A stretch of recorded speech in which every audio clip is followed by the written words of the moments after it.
Gap ఇచ్చావా వచ్చిందా? Gap లేకుండా నిన్ను కొట్టాలనుంది. ఇది టూ మచ్. ప్రాబ్లం మొత్తం సాల్వ్ అయింది కదా, హ్యాపీగా ఉంటావు అనుకుంటే కొడతానంటావేంటి? ఇది అన్యాయం కదా. నువ్వు నాతో ఏం చెప్పావు? ఏం చెప్పాను అంటే చెప్పింది కూడా నీకు గుర్తులేదా? ఏదో ఒకటి ప్లాన్ చేస్తాను, మీ అమ్మా నాన్నలకి అనుమానం రాకుండా మేనేజ్ చేస్తానని అన్నావా లేదా? ఇప్పుడు అదే కదా జరిగింది.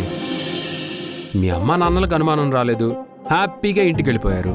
అవును, ఏదో టైం బాగుండి రోషన్ సరిగ్గా అదే టైంకి బెలూన్స్ పగలగొట్టడం వల్ల నల్ల పూసలు తీసుకుని మెడలో వేసుకున్నాను.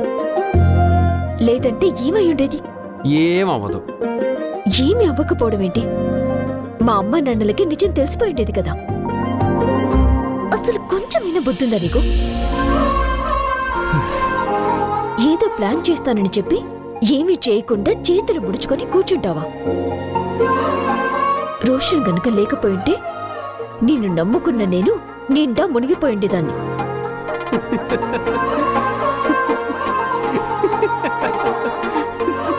నేనిన్ని మాటలన్నా నవ్వుతున్నావా? సిగ్గులేదా నీకు? నీకు నిజం తెలియక. ఏంటి? అసలు ఏం జరిగిందో నీకు తెలియదని అంటున్నా. రోషన్ సరిగ్గా నల్లపూసల టైంలోనే బెలూన్స్ ఎందుకు పేల్చాడు? కొంచెం ముందు పేల్చొచ్చు, లేదంటే తర్వాత పేల్చొచ్చు. సరిగ్గా అప్పుడే ఎందుకు పేల్చాడు? చెప్పాను కదా, మన అదృష్టం అది. కాదు, మన అద్భుతమైన ప్లానింగ్ అది. నువ్వు ప్లాన్ చేసావా? మరి ఎస్, మనమే. రోషన్తో ఆ సెటప్ పెట్టించి కరెక్ట్గా అదే టైంకి బ్లాస్ట్ చేయించింది మనమే. బావా! అరే అడుగు, వచ్చాడు. నువ్వు చెప్పినట్టే చేశానా బావా? రే ఎరగదీసేవరా బామ్మర్ది. కానీ ఆ బలూన్స్ లో కలర్స్ పెట్టి ఫ్లవర్స్ పెట్టి సరిగ్గా మీద పడేలా బ్లాస్ట్ చేయటం కాన్సెప్ట్ అదిరిపోయింది బావా. కాన్సెప్ట్ ఎంత అదిరిపోయినా ఎగ్జిక్యూట్ చేయటం చాలా ఇంపార్టెంట్ కదా బామ్మర్ది. నువ్వు కరెక్ట్గా టైం అంటే టైంకే బ్లాస్ట్ చేసేసావు. నువ్వు కరెక్ట్గా చేస్తావు నాకు తెలుసు బామ్మర్ది, ఎందుకంటే నువ్వు మంచి ఆర్టిస్టు కదా. నీ టైమింగే టైమింగ్. థ్యాంక్స్ బావా. అంటే ఇదంతా నీ ప్లానేనా? నీకేమన్నా డౌటా? మరి ముందే చెప్పొచ్చు కదా. ఇది చెప్దామనే వచ్చా, ఆ ఛాన్స్ ఇవ్వకుండానే ఓ మొదలు పెట్టేశావు. అంటే నువ్వు ప్లాన్ చేస్తున్నావని అస్సలు ఆలోచించలేదు, అందుకే తిట్టేశాను. చా, మీ ఆడవాళ్ళందరికీ అలవాటే కదా, ఆలోచించడంలో ఒక నిమిషం వెనకుంటారు, ఆవేశపడ్డంలో ఒక నిమిషం ముందుంటారు.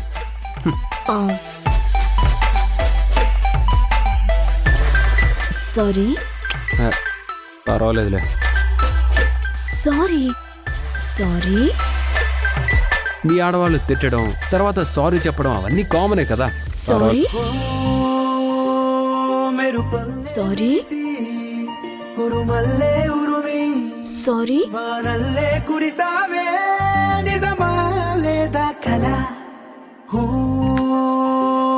గొడుగల్లే తడిసి వరదల్లే ఉరికి నీలోకే దూకానే నాలోచినేనే ఇలా కళ్ళతోటి కళ్ళకి ఎన్ని చూపులే కలా గుండెతోటి గుండెకెన్ని మౌన భాషలో.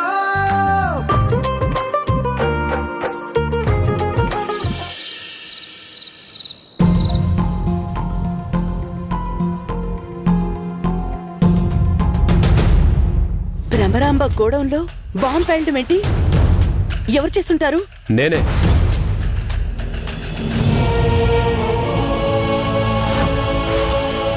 ఏ రుజువులు లేవు కాబట్టి తప్పించుకుంటుంది. అంతకన్నా పెద్దగా ఏం ప్లాన్ చేయాలా అని ఆలోచిస్తుంది.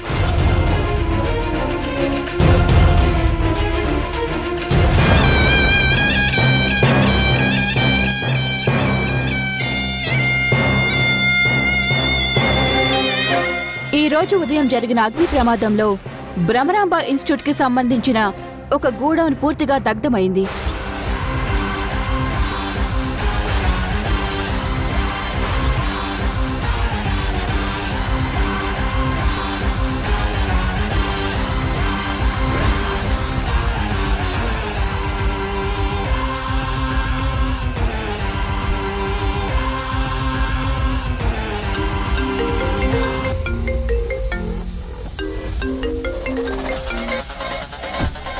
చెప్పు సత్య.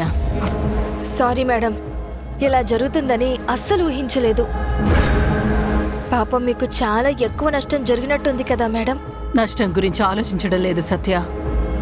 దేవకిని దెబ్బతీసే ఛాన్స్ ఈసారి కూడా మిస్ అయింది కదా, దానికోసం బాధపడుతున్నాను.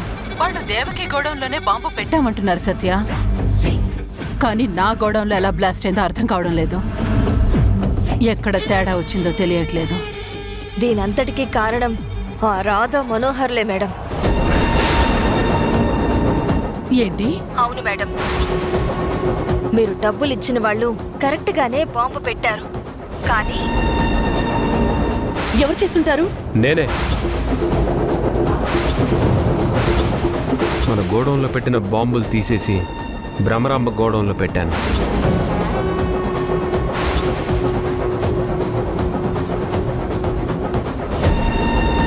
అది మేడం జరిగింది. ఆ గోడౌన్లో పేలాల్సిన బాంబు మీ గోడౌన్లో పేలింది. ఇంత పనిచేశారా? ఇక వాళ్ళని క్షమించే ప్రసక్తే లేదు. నేను దేవకిని దెబ్బ కొట్టాలన్న ప్రతిసారి ఈ రాధా మనోహర్లే అడ్డుపడుతున్నారు. వాళ్ళని వదిలిపెట్టను. అవసరమైతే ఎలాంటి ప్రమాదం కలిగించడానికైనా వెనుకాడ్ను. ఆవేశపడద్దు మేడం, ఇప్పుడు అందరి కళ్ళు మీ మీదే ఉన్నాయి. మీ ప్రతి కదలికని గమనిస్తున్నారు. కొంచెం ఓపిక పట్టడం బెటర్. నా వల్ల కావట్లేదు సత్య. ఎన్ని రోజులని ఓపిక పట్టాలి?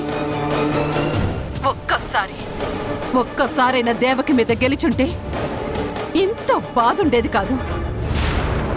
ప్రతిసారి ఎదురు దెబ్బ తగులుతూనే ఉంది. టెన్షన్ పడద్దు మేడం, ఏదో ఒకటి చెయ్యాలని మీకంటే నాకెక్కువ తొందరగా ఉంది. కానీ ఒక్కసారి దొరికిపోతే తర్వాత ఏమీ చేయడానికి ఉండదు. నేను ఎలాగో ఇక్కడే ఉంటాను కదా మేడం, వీళ్ళ ప్రతి కదలిక మీకు చెప్తూ ఉంటాను. దాన్ని బట్టి ప్లాన్ చేయొచ్చు.